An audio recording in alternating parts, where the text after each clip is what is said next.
Hello बच्चों, आइए देखते हैं प्रश्न। निम्न रैखिक समीकरणों के युग्म को हल कीजिए। 2/x प्लस 5/y बराबर 1 और 60/x प्लस 40/y बराबर 19, जहाँ x बराबर नहीं है 0 और y बराबर नहीं है किसके, 0 के।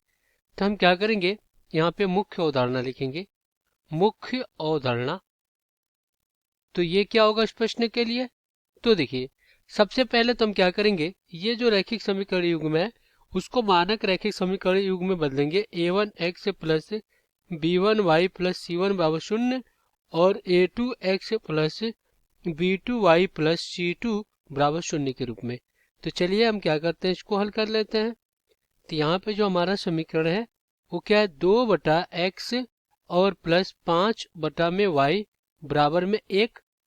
और इसको अगर हम क्या करें, 1/x की जगह पे a और 1/y की जगह पे b मान लें, तो यहाँ पे क्या हो जाएगा, 2a प्लस 5b और बराबर में 1, समीकरण 1 हो गया।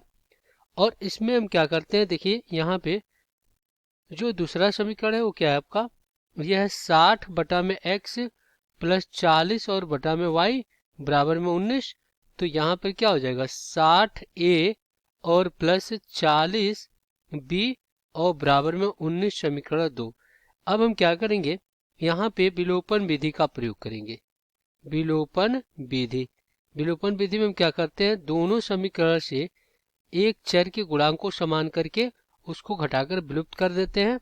तो हमें एक चर राशि का मान मिल जाता है। उस चर राशि का मान किसी भी समीकरण में रखकर दूसरे चर राशि का मान पता कर लेते हैं। तो इसके लिए हम क्या करेंगे, समीकरण 1 में गुणा कर देंगे 8 से। तो समीकरण 1 में जब गुणा करेंगे 8 से, समीकरण 1 क्या देख लेते हैं, 2a प्लस 5b बराबर 1। तो ये कितना हो जाएगा, 8 दूना 16a प्लस 40b और बराबर में कितना, 8। तो ये हमें क्या मिल गया, समीकरण 3 मिल गया। और यहाँ पे क्या है, 60a प्लस 40b और बराबर में कितना, 19। ये समीकरण आपका 2 है। अब इनको घटा लेते हैं, माइनस और ये माइनस, ये कट गया। इधर कितना बच गया, घटाएंगे तो 44 बचेगा, तो -44 है और बराबर में यहाँ पे घटाएंगे तो माइनस कितना हो गया, 11। तो ये माइनस से माइनस कट गया। तो यहाँ से आपका देखा जाए तो a बराबर क्या हो जाएगा, 11/44।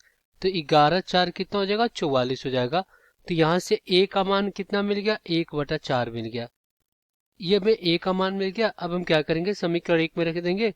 तो 2a प्लस 5b बराबर कितना, 1। तो यहाँ से क्या हो जाएगा, 2 गुणे 1/4 प्लस 5b बराबर में 1। तो ये हो जाएगा 2 दूना का 4। तो यहाँ से 5b बराबर कितना हो जाएगा, 1 माइनस 1/2। तो यहाँ से b बार कितना आएगा, 2 करने 2 1/2, तो 1/10 हो जाएगा। तो ये b हो गया। अब देखिए यहाँ पे हमने a क्या माना था, 1/x माना था। a कितना था, 1/4। तो ये हो जाएगा 1/4 बराबर 1/x। तो यहाँ से x का मान 4 आ गया।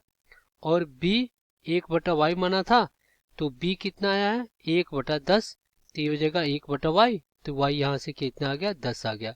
तो इस प्रकार हमने x का मान 4 और y का मान कितना, 10 निकाल लिया।